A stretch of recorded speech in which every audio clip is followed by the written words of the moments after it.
I have told many people about this story. Some people believe me, most do not. I cannot guarantee that you will, but I pray you will. When I was in the 4th grade, my dad moved to Hawaii. My mom and dad were divorced at this time.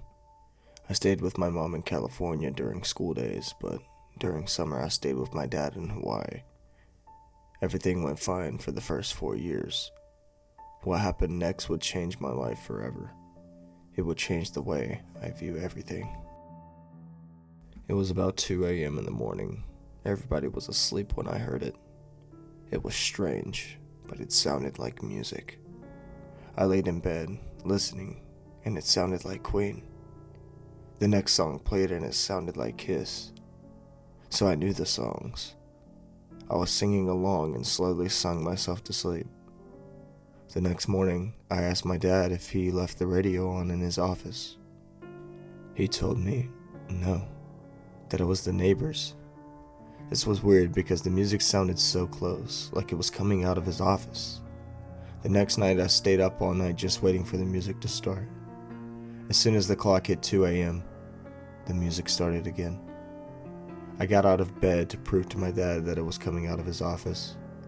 I walked up to the office door, pressed my ear against the door, and listened. It was surely coming out of the office. I rushed to bed in a hurry to tell my dad that it was. The next morning, I told my dad about last night. He didn't believe me. I told him to follow me, that I'd prove him wrong. We rushed up the stairs right next to the office, and together we listened for the music. It didn't start. He started claiming at me that I wasn't hearing the neighbor's music or I was going crazy, but I was sure it was coming out of the office. The third night I stayed up, and sure enough, when the clock hit 2, it started all over again. But the strange thing about the whole thing was it was the same track. Queen, Bohemian Rhapsody, Kiss, Hotter Than Hell, AC/DC, Iron Man, Metallica, Enter Sandman. I never got past Enter Sandman. It always put me to sleep no matter what. No matter how hard I tried. This was it, my final straw. I wanted to prove to my dad that it was coming out of the office. I gained the courage to get out of bed and open the office door. The smell, I can't really describe it. It was strange. Like a new house smell, but worse. As soon as I walked in, the light flickered on for at least half of a second. There was a strange, loud, pulsing noise shooting in my ear. The music gradually got louder and louder. It got so loud I was sure my dad would wake up and hear it. As soon as it started, it ended just as fast. The door slammed shut from behind me and I heard talking. It wasn't angry talking though, it was more relaxing if anything. I can barely remember what it said, but if my memory is correct, it stated, "Do not fear me, Noah, for I won't hurt you nor will I want to.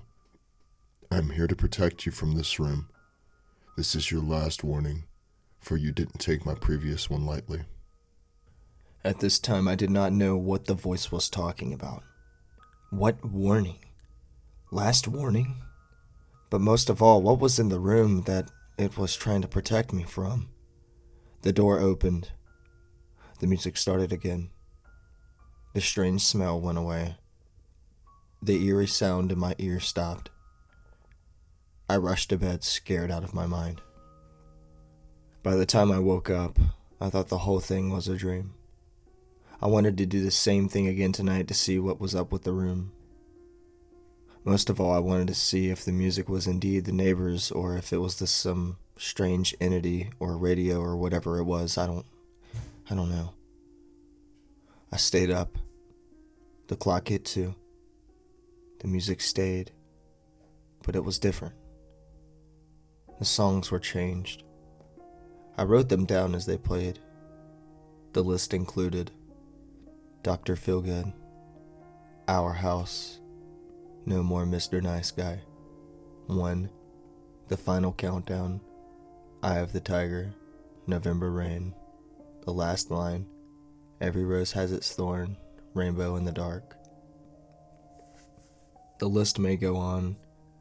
I can see it's ripped at the end, but what I didn't notice until now is the first letter of each song.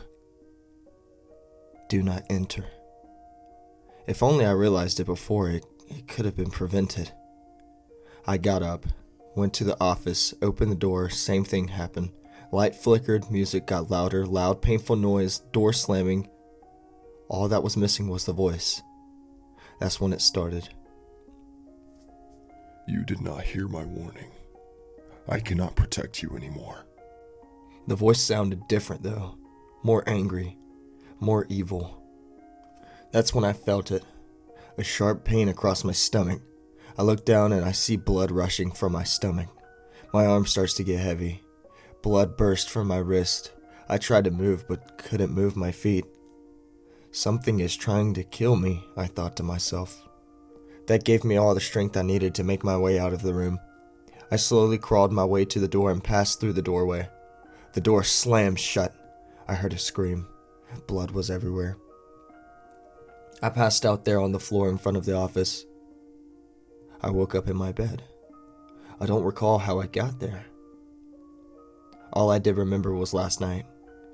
I went to the bathroom and saw a giant scratch across my stomach, a gaping hole in my right arm. They both look like scratches. After last night, the music doesn't start again. I still will never go into that office again. But ever since that day, every once in a while I'll see a shadow in the corner of my eye. Or strange things will happen. Doors slamming, pictures shooting off of the wall, strange scratches appearing. I often figured that the entity in the office just moved on, that I defeated it. Boy, was I wrong. Every so often I'll hear the music, or I will get more and more scratches. Heed my warning. Do not enter strange rooms.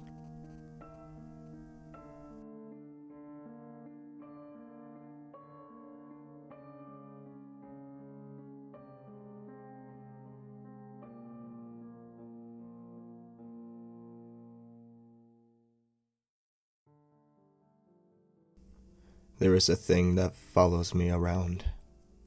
Everywhere I go, whatever I do, I always feel its presence behind me.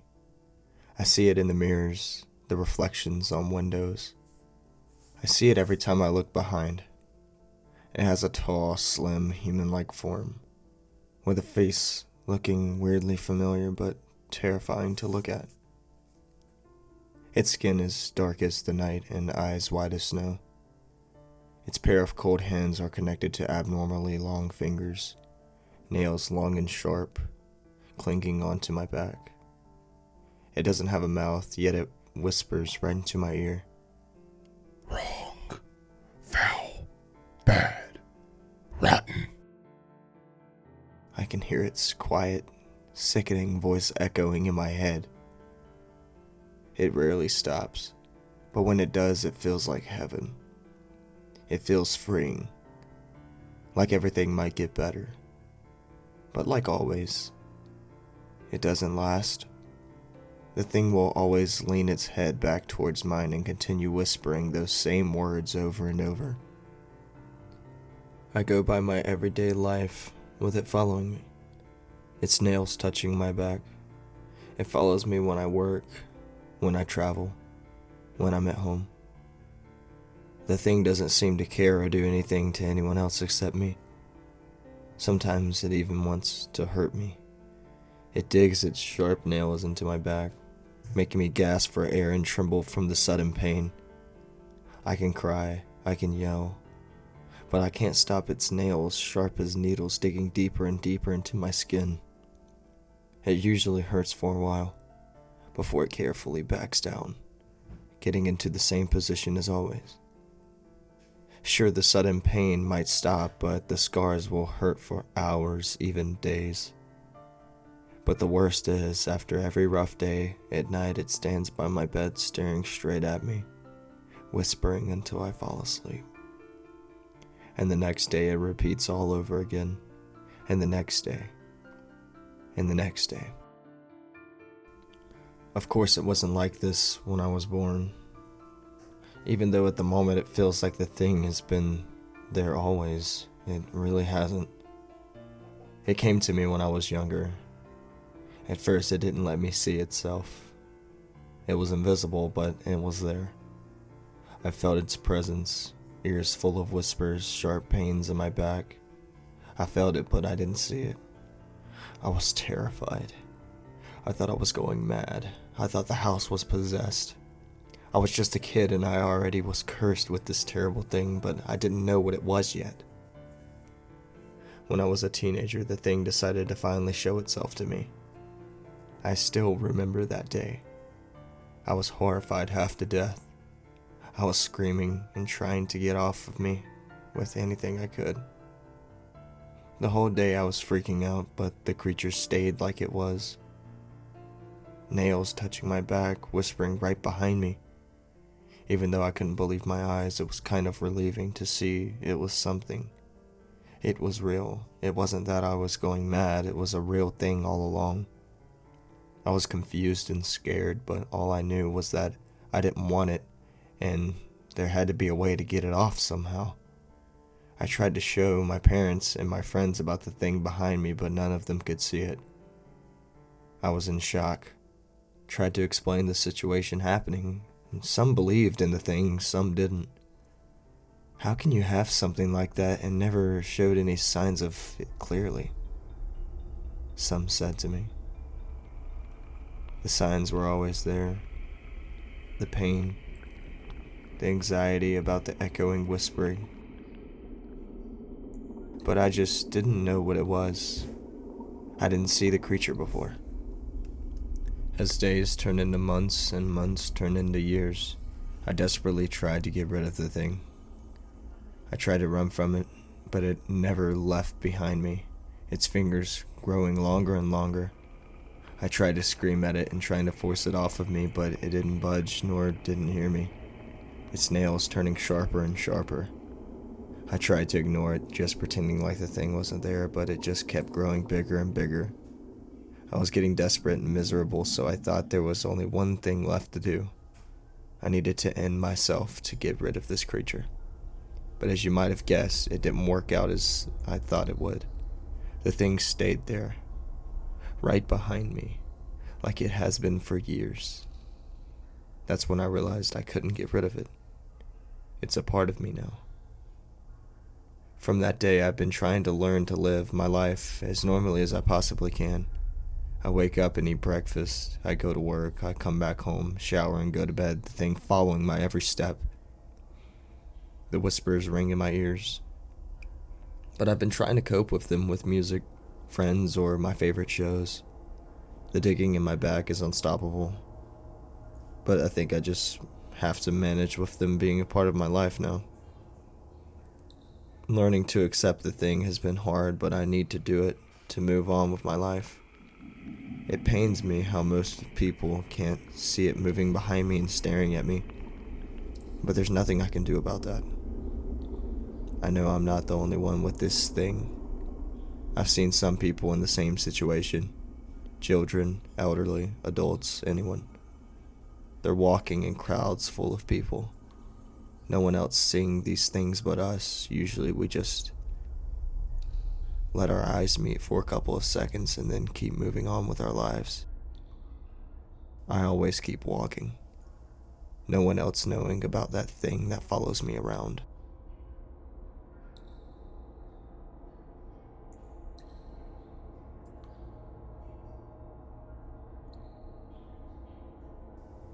I'll never forget that night.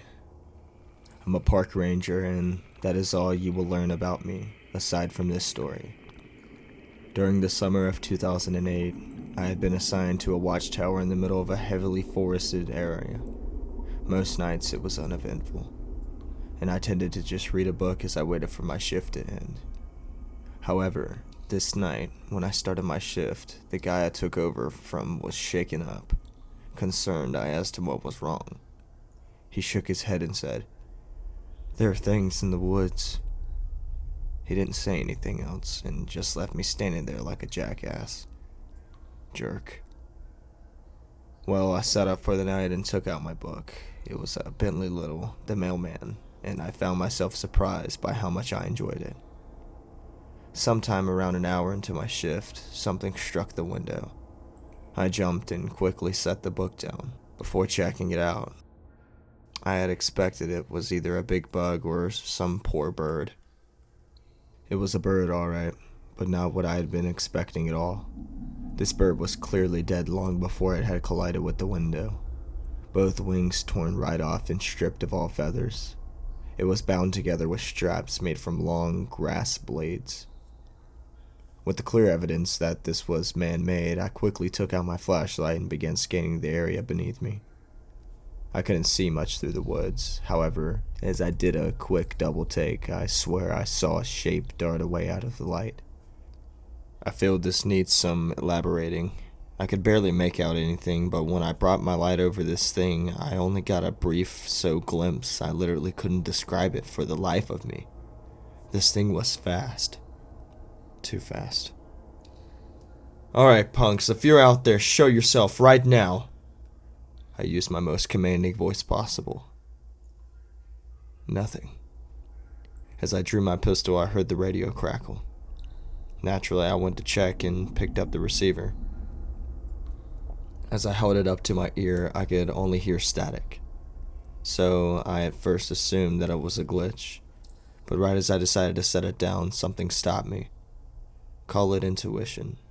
Something just wasn't right. And then I realized what it was. I could hear something over the radio. It was faint, so I really had to strain to hear it. Slowly, I could make out what sounded like faint, low humming. There was a pattern to it. A steady beat that started low, built up carefully, then dropped back down in an instant. I don't know how long I listened to that humming, but eventually I turned off the radio, ready to radio it in. Then I realized I could still hear the humming. Without a second thought, I drew my pistol and turned around on my heel before steadily walking back outside.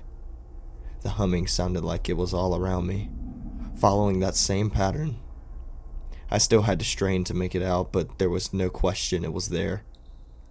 I swiveled around, pistol aimed at empty air. Every part of me was screaming to call for backup, but I wasn't sure what I needed backup for. I needed some definitive proof of what I was dealing with. So I waited, on guard and ready, and then it stopped. As I became accustomed to the silence, I realized how encompassing it was. I couldn't hear anything, not even a bird chirping. Cautiously turning my flashlight back on, I pointed it down at the base of the tower. Nothing. Nothing whatsoever. Then I heard a creak. I immediately spun around, processing this information. At first I had dismissed it as just the wood contracting, but then there was another creak and another. Something was here with me. It took me a few moments to realize that it was just around the corner. In that moment, fight or flight kicked in full gear. I chose fight. I rounded the corner and found nothing. Absolutely nothing. I'm not ashamed to admit I was unnerved, but I still had a job to do. With no other option, I decided to call for backup. I should have done that a long time ago. I realized that when I saw the receiver had been cut right off. I stared, dumbfounded for a few moments before grabbing my walkie-talkie instead. But when I turned it on, all I got was a harsh whine right in my ear, which caused me to drop it as I recovered. Once I had, I immediately tried to find it. But it was gone. My situation was desperate. I was now completely cut off with some thing or other that seemed to defy all sense. If I was going to make it out of this, I had to stay put and wait for someone to come check on me. I still had my pistol drawn, waiting and waiting. Absent-mindedly, I quickly shone my flashlight outside one last time. And this time, I finally saw them, standing among the trees, staring up at me. They had been avoiding me all this time, so to see so many of them, you're probably wondering what they are. I'd rather not tell you, for my sake. I was at my limit then, and screamed, turning off my flashlight and pointing my gun right at the door. There I stayed for the rest of my shift, unwilling to move from that spot. I consider it a miracle I lasted for the rest of my shift.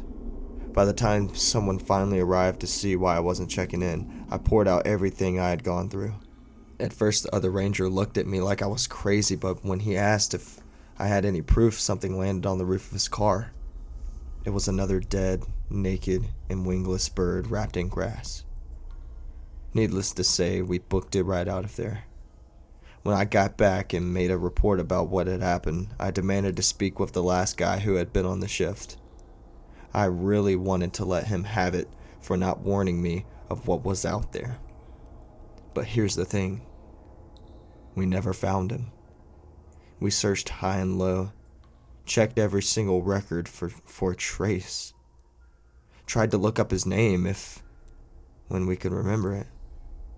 But for all intent and purposes, it seemed like he had never existed in the first place. So what the hell took his shift?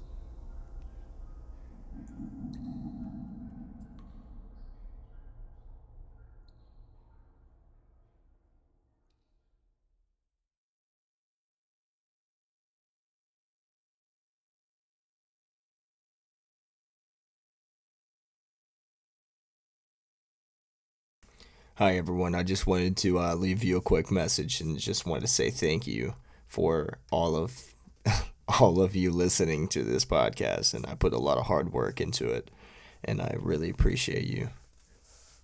I know that I've been gone for a while, but I guess I just needed a break because there's a whole lot of things going on right now with like COVID, and I think that I'm getting sick now, but it's not COVID or anything.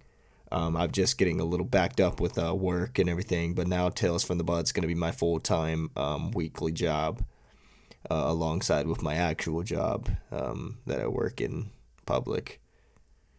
Yeah, I just wanted to let you all know that we have a merch website up now, so you can go grab your Tales from the Bud wear at Teespring. You can usually find it on my Snapchat. That will be in the description of this podcast link, so yeah, go check that out, and thank you all for listening. Don't sleep tonight.